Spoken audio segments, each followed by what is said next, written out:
Hello नमस्कार प्यारे मित्रों, बहुत बहुत स्वागत है आप सभी का हमारे डिजिटल मंच के ऊपर। कैसे हो आप सब? उम्मीद है आप सभी लोग अच्छे होंगे, मस्त होंगे और आप सभी की पढ़ाई बहुत ही अच्छी चल रही होगी। ऐसी मैं आशा और उम्मीद रखता हूँ आपसे। साथियों, हम राजस्थान का भूगोल पढ़ रहे थे। राजस्थान के भूगोल में हमने परिचय वाला पार्ट कंप्लीट कर लिया। आप पिछले वीडियोज में जाके देखिएगा। राजस्थान के भौतिक प्रदेश चल रहे थे, उसमें पश्चिम का रेतीला मैदान हमने पूरा कंप्लीट कर लिया है, जिसके दो पार्ट थे, शुष्क प्रदेश और अर्ध शुष्क प्रदेश, दोनों को हमने कंप्लीट कर लिया है। आज हम लोग जो पढ़ेंगे वो दूसरा भौतिक प्रदेश पढ़ेंगे, हमारा अरावली पर्वतीय प्रदेश। दूसरा भौतिक प्रदेश है आपका अरावली पर्वतीय प्रदेश। ये आज हम लोग पढ़ने वाले हैं। सबसे पहले तो बता देता हूं मैं अरावली की मेन मेन बातें, कि अरावली कहां से कहां तक फैली हुई है और राजस्थान में इसकी लंबाई क्या है। इसको हम मैप के माध्यम से देख लेते हैं एक बार।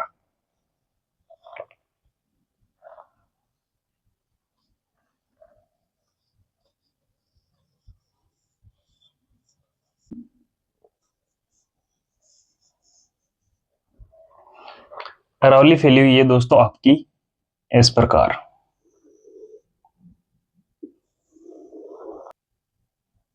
ये दोस्तों अरावली का उद्गम स्थान है, यानी कि अरावली यहाँ से स्टार्ट हो जाती है। कौन सा है ये स्थान? पालनपुर।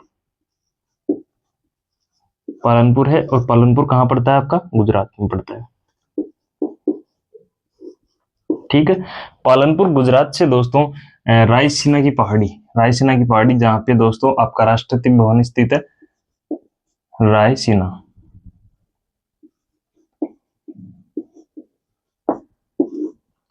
रायसीना की पहाड़ी कहाँ है?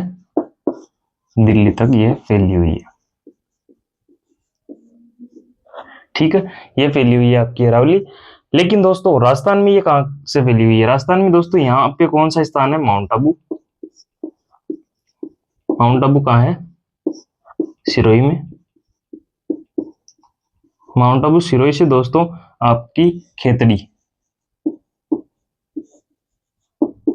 खेतड़ी कहाँ है? झुंझुनू। यहाँ तक दोस्तों ये फैली हुई है। एक दोस्तों पालनपुर, और यहाँ एक नाम और आता है खेड़बरमा। ठीक है, यहाँ से अरावली का उद्गम होता है। और दोस्तों रायसीना की पहाड़ी जहाँ पे राष्ट्रपति भवन स्थित है, दिल्ली तक ये फैली हुई है। और दोस्तों हमारे राजस्थान में फैली हुई है माउंट आबू सिरोही से खेतड़ी झुंझुनू तक। हमारे राजस्थान में इसकी लंबाई क्या है वो हम देख लेते हैं। राजस्थान में इसकी लंबाई है दोस्तों आपकी 550 किलोमीटर। और दोस्तों टोटल कुल की लंबाई बात करें हम, कुल लंबाई की, कुल लंबाई है 692 किलोमीटर। ठीक है, ये याद रखनी है आपको। कुल लंबाई तो है 692 किलोमीटर, और हमारे राजस्थान में अरावली की लंबाई है 550 किलोमीटर, जो कि माउंट आबू से खेतड़ी झुंझुनू तक ये फैली हुई है। अब हम लोग दोस्तों बात कर लेते हैं कुछ कुछ इसकी विशेषताओं की। एक तो बात करते हैं दोस्तों इसकी इसका जो क्षेत्रफल है वो कितना है हमारे राजस्थान में। क्षेत्रफल हमारे राजस्थान में अरावली का क्षेत्रफल है वो 9% है दोस्तों। और इस 9% में दोस्तों जनसंख्या निवास करती है आपकी 10%। ठीक है, 10% आपकी जनसंख्या निवास करती है। ये जो अरावली है ये अवशेष किसका है? अवशेष हमने पहले देख लिया था, फिर मैं बता देता हूँ एक बार आपको। अवशेष है ये दोस्तों आपका 33 सागर का। 33 सागर के मलबे से दोस्तों अरावली का निर्माण हुआ। ये अवशेष होगी। और दोस्तों युग कौन सा है? काल। तो ये कौन से कल्प की आपकी अरावली है? प्री कैम्ब्रियन युग की ये अरावली है। प्री कैम्ब्रियन युग। ठीक है, ये भी आपको ध्यान में रखनी है बातें। अवशेष 33 सागर का है, जनसंख्या 10% निवास करती है, क्षेत्रफल 9% है, और प्री कैम्ब्रियन युग की ये अरावली हमारे राजस्थान में फैली हुई है। एक बार आप यहाँ तक नोट कीजिएगा, फिर आगे देखते हैं। यहाँ तक बातें आपकी क्लियर हुई। एक बात मैं आपको और बताना चाहता हूँ दोस्तों, यहाँ पे ये राजस्थान में लगभग 80% भाग पे फैली हुई है। 550 किलोमीटर जो आपका राजस्थान में फैली हुई है वो कितनी है? वो 80% आपकी टोटल अरावली में से 80% ओनली राजस्थान में फैली हुई है दोस्तों। ठीक है, बात करते हैं दोस्तों अरावली की। अरावली राजस्थान को दो भागों में विभाजित करती है। अरावली राजस्थान को दोस्तों दो भागों में विभाजित करती है।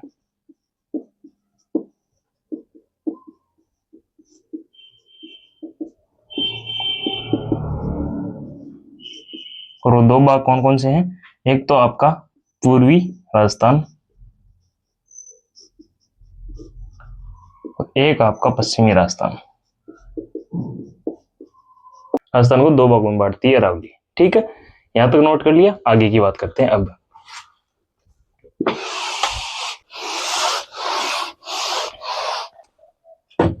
दोस्तों राजस्थान में अरावली जो फैली हुई है, कितने जिलों में फैली हुई है, उनकी चर्चा कर लेते हैं जिलों की एक बार। तो राजस्थान में दोस्तों ये अरावली 16 जिलों में फैली हुई है। और वो 16 जिले कौन कौन से हैं उनको एक बार हम देख लेते हैं। एक तो आपका उदयपुर हो गया, उदयपुर के बाद दोस्तों राजसमंद,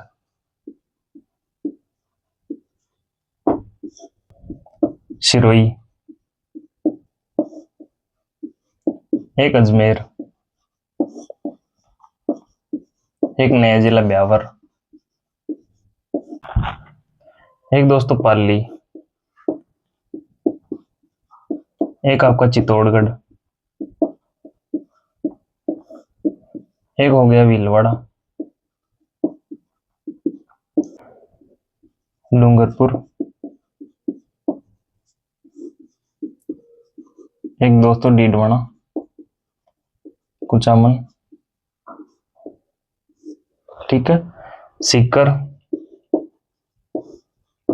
झुंझुनू, जयपुर, जयपुर से नया जिला कोटपुतली बहरोड, पुतली बहरोड, एक हो गया दोस्तों आपका अलवर, और एक आपका खेरतल तिजारा जिसका नाम हो गया भर्तृ नगर।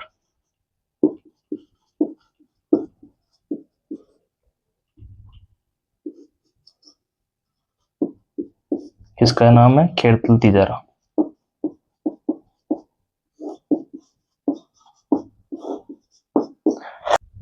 ये दोस्तों टोटल 16 जिले आते हैं आपके अरावली में। राजस्थान में अरावली इन जिलों में फैली हुई है, आपको नोट कर लेने हैं। फिर अब बात करते हैं अरावली के उपभागों की। अरावली की दोस्तों अध्ययन की दृष्टि से इसको 3 भागों में विभाजित किया गया है। एक तो आपका हो गया उत्तरी अरावली, उत्तरी अरावली। एक भाग हो गया इसका दक्षिणी अरावली, सॉरी मध्य अरावली।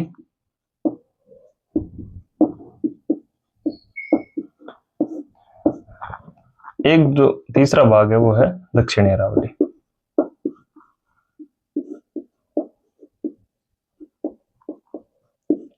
तीन भागों में दोस्तों अरावली को बांटा गया है अध्ययन की दृष्टि से।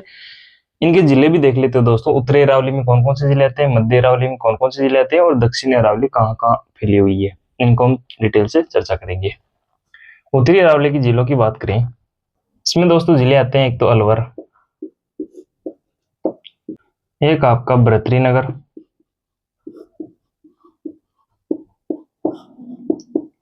इधर सीकर, सीकर के पास झुंझुनू वाला, और झुंझुनू के दोस्तों बाद में आता है आपका जयपुर, जयपुर से लगभग कोटपुतली बहरोड। ये दोस्तों जिले आते हैं आपके उत्तरी अरावली में। अलवर, भर्तृ नगर जिसे खेरतल तिजारा आप बोलते थे पहले, अब भर्तृ नगर हो गया इसका नया नाम। सीकर, झुंझुनू, जयपुर और कोटपुतली बहरोड आपके उत्तरी अरावली में जिले आते हैं। मध्य अरावली की जिलों की बात करें तो दोस्तों मध्य अरावली में सिर्फ 2 जिले आते हैं। एक तो अजमेर, अजमेर से अलग हुआ दोस्तों एक ब्यावर। 2 जिले आते हैं आपके मध्य अरावली में। ठीक है, बात करते हैं दक्षिणी अरावली की। दक्षिणी अरावली में जिले आते हैं दोस्तों एक तो राजसमंद, और राजसमंद में भी दोस्तों कौन सा, देवगढ़ वाला पार्ट। ठीक है, एक दोस्तों आपका उदयपुर, उदयपुर से सिरोही तक, उदयपुर कोमा सिरोही तक ये फैली हुई है। ठीक है दोस्तों, दक्षिणी अरावली आपकी फैली हुई है राजसमंद, उदयपुर और सिरोही।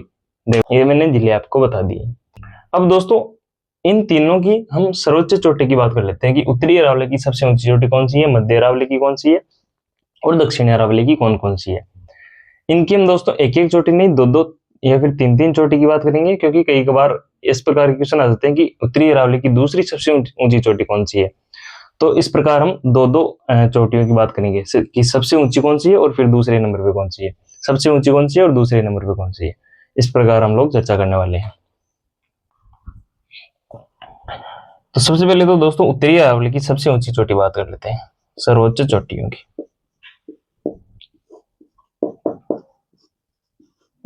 उत्तरी अरावली की सबसे ऊंची चोटी है आपकी रघुनाथगढ़, रघुनाथगढ़,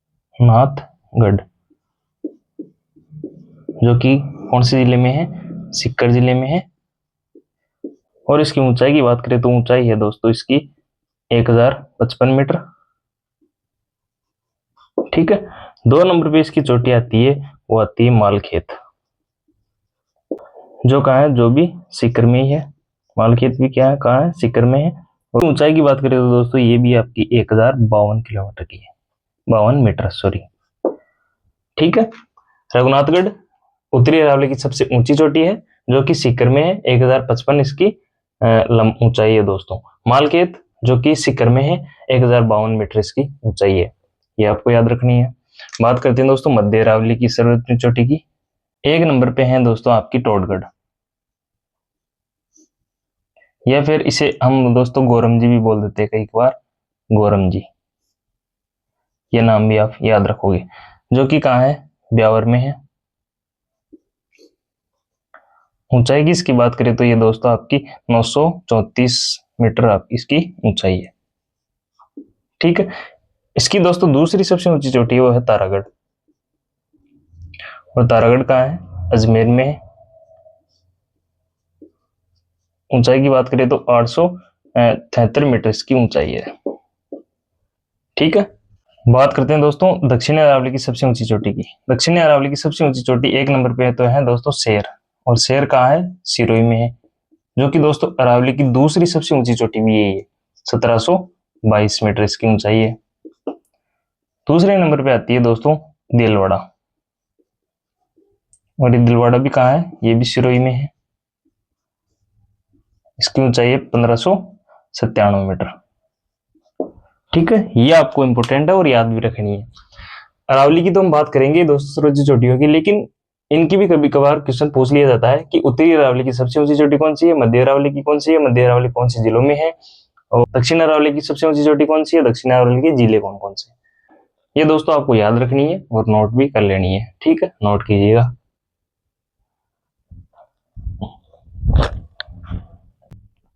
तो दोस्तों यहां तक हमने बात कर ली अरावली के विस्तार की, और अरावली की 3 उपभाग थे, उत्तरी अरावली, मध्य अरावली और दक्षिण अरावली की, इन सब की हम लोग चर्चा कर ली है। आगे दोस्तों हम लोग अरावली की चोटियां और दर्रे बाद में पढ़ेंगे, एक बार हम अरावली की विशेषताओं को देख लेते हैं। अरावली की विशेषताओं को देखने से पहले दोस्तों हम लोग इनके उपनाम देख लेते हैं एक बार, कि अरावली को और किन किन नामों से जाना जाता है। दोस्तों अरावली को विष्णु पुराण में किस नाम से जाना जाता है, विष्णु पुराण में दोस्तों अरावली को बोलते हैं परिपत्र। ठीक है, इसे दोस्तों भौगोलिक भाषा में किस नाम से जानते हैं, भौगोलिक भाषा में मेरू।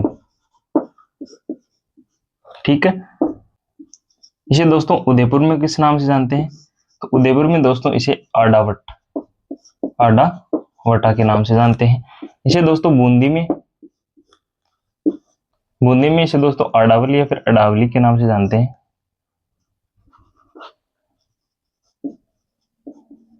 आडावली या अडावली। ठीक है, इसे दोस्तों भारत का अपलेशियन बोलते हैं, भारत का अपलेशियन। और क्यों बोलते हैं, क्योंकि दोस्तों इसकी तुलना अमेरिका के अपलेशियन पर्वत से की गई है। इसकी किसकी, अरावली की तुलना दोस्तों आपके अमेरिका के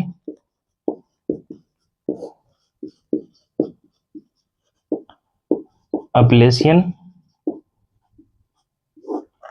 पर्वत से की गई है। इसी कारण दोस्तों इसे भारत का अपलेशियन भी कहते हैं। ठीक है, यहां तक इसके उपनाम हुए। विष्णु पुराण में दोस्तों आपका परिपत्र बोलते हैं, भौगोलिक भाषा में इसे मेरू बोलते हैं, उदयपुर में आडावट और बूंदी में अडावली। भारत का अपलेशियन इसे बोलते हैं, क्यों बोलते हैं, क्योंकि इसकी तुलना अमेरिका के अपलेशियन पर्वत से की गई है। यहां तक नोट कीजिएगा, फिर विशेषताओं पर चर्चा करते हैं। एक बात और है दोस्तों अरावली के बारे में कि अरावली दोस्तों प्राचीनतम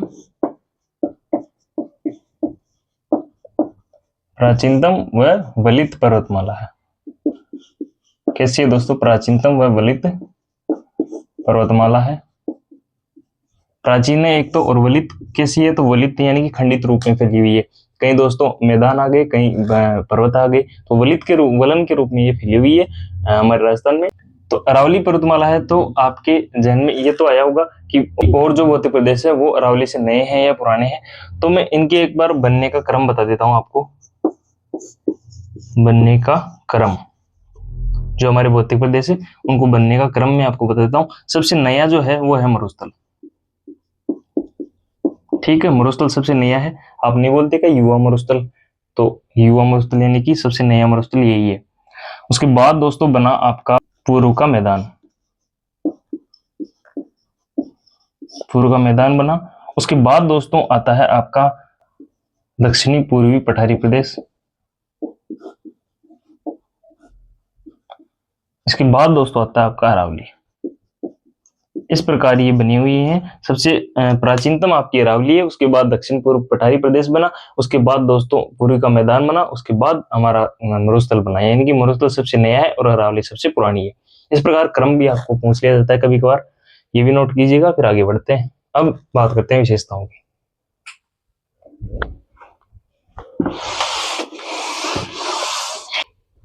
अरावली की विशेषताएं।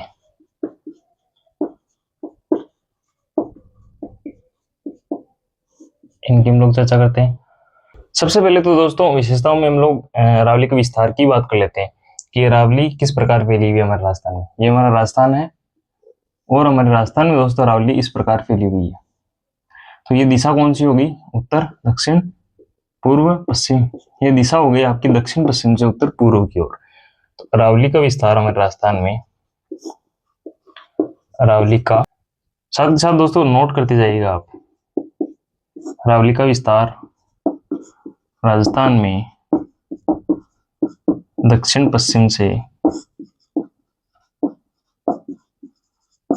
उत्तर पूर्व की ओर है।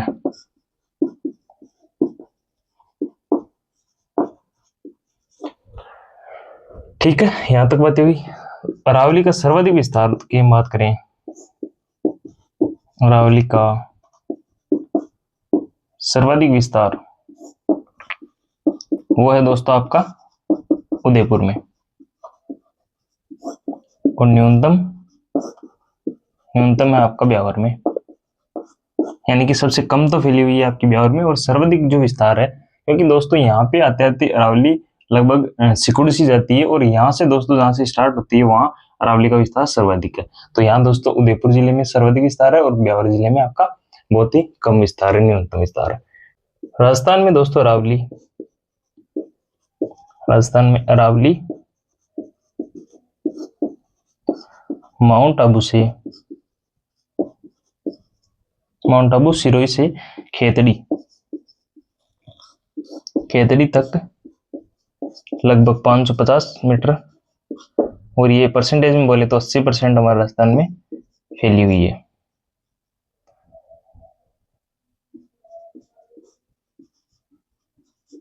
ठीक है जी, यहां तक बातें हुई, नोट कीजिएगा, फिर आगे की चर्चा करते हैं।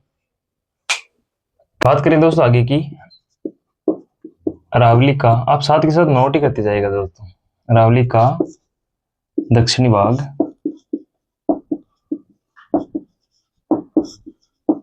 ग्रेनाइट चट्टानों से निर्मित है।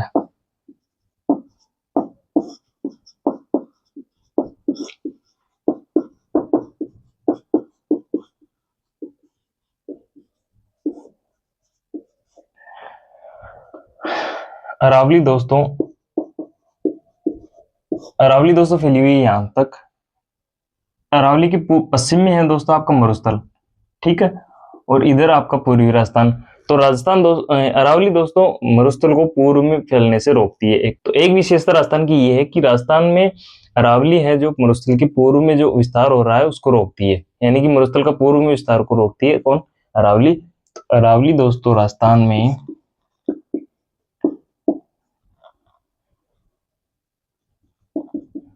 मरुस्थल के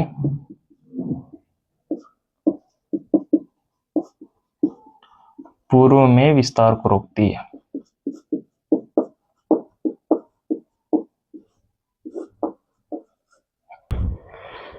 बात करें दोस्तों अरावली में, अरावली से दोस्तों सर्वाधिक नदियों का उद्गम होता है। अरावली से सर्वाधिक नदियों का उद्गम होता है।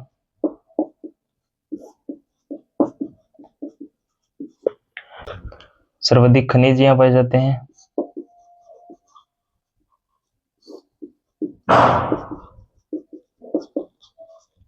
सर्वाधिक सघन वनस्पति यहाँ पाई जाती है।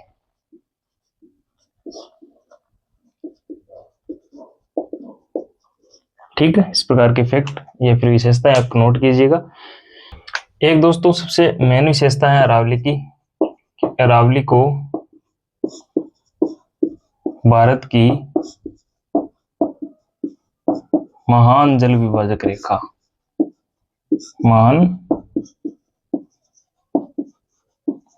जल विभाजक रेखा बोलते हैं। और ये क्यों बोलते हैं? क्योंकि दोस्तों ये भारत की नदियों को,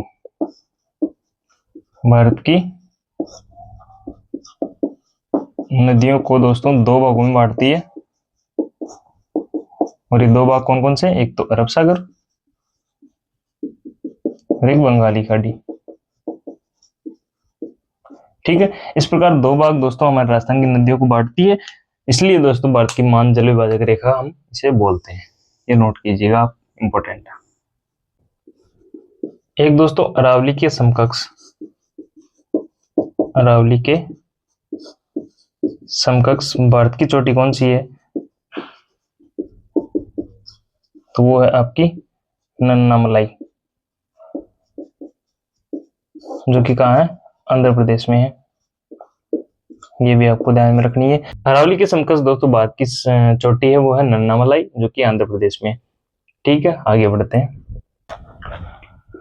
बात करें दोस्तों अरावली की, तो अरावली राजस्थान में, राजस्थान में वर्षा कम होने का कारण, कम होने का कारण अरावली है दोस्तों। क्योंकि राजस्थान में दोस्तों वर्षा आपकी बंगाली खाड़ी से होती है, जबकि अरब सागर का मानसून दोस्तों आता है और अरावली के सहारे सहारे चला जाता है। इसलिए दोस्तों राजस्थान में वर्षा कम हो पाती है, क्योंकि दोस्तों अरावली अरब सागरीय मानसून के समानांतर है। अगर विपरीत होती तो वर्षा बहुत अधिक होती। तो राजस्थान में वर्षा कम होने का कारण आपकी अरावली है, क्योंकि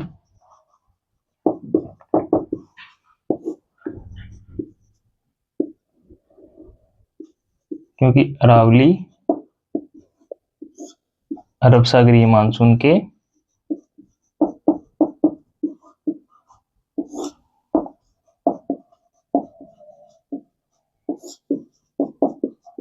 समानांतर है। ठीक है, अरावली को दोस्तों खनिजों का भंडार कहते हैं, क्योंकि यहाँ सर्वाधिक खनिज पाए जाते हैं। अरावली को खनिजों का भंडार कहते हैं।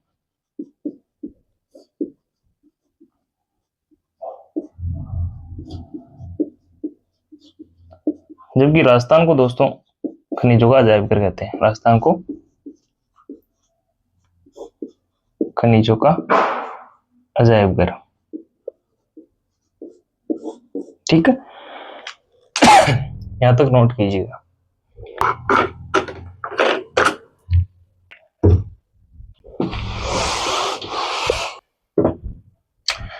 विशेषताओं में बात करें दोस्तों आगे की, अरावली, अरावली आपकी वर्तमान में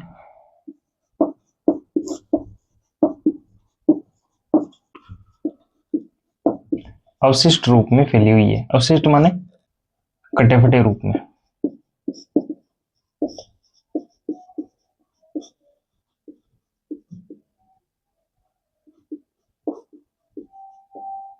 ठीक है, वर्तमान में अरावली अवशिष्ट रूप में फैली हुई है, कट्टे फटे रूप में ये फैली हुई है।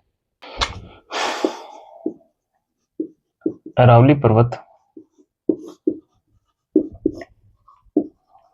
धारवाड़ क्रम की चट्टानों में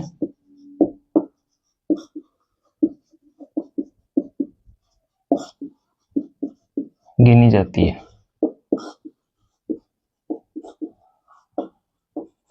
यहाँ तक बातें हो गई दोस्तों आपकी अरावली के विस्तार की हमने चर्चा कर ली, विशेषताओं की हमने चर्चा कर ली और दोस्तों उपनामों की हमने चर्चा कर ली। आज की वीडियो में हम इतना ही देखेंगे। नेक्स्ट वीडियो में पढ़ेंगे दोस्तों अरावली की प्रमुख चोटियों के बारे में, अरावली की सबसे ऊंची चोटी और दोस्तों अदर जो चोटियां हैं उनकी चर्चा हम लोग करने वाले हैं। उसके बाद दोस्तों दर्रों की चर्चा करेंगे। दर्रों को पढ़ने के बाद दोस्तों हम पठारों को पढ़ लेंगे। तो उम्मीद है दोस्तों आपको वीडियो अच्छा लगा होगा। अच्छा लगा हो तो वीडियो को लाइक कीजिएगा, शेयर कीजिएगा अपने दोस्तों के साथ और चैनल पर नए हो तो सब्सक्राइब कीजिएगा। धन्यवाद।